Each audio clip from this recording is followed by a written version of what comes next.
Here we are on I-5, just below the Shasta Mountains, in the middle of a blizzard.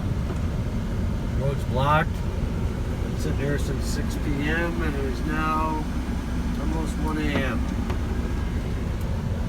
Got probably 60-mile-an-hour winds out there. Gonna be 1.5 feet of snow right there. And this fella,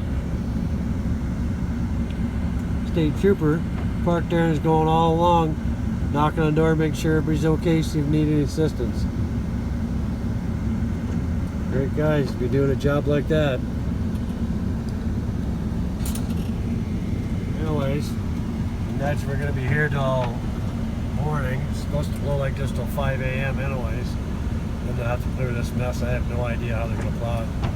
There's trucks on both lanes all the way up, and that's probably 10 miles to the base of Shasta Mountains. There's a big accident. Anyways, you want to be a truck driver, eh?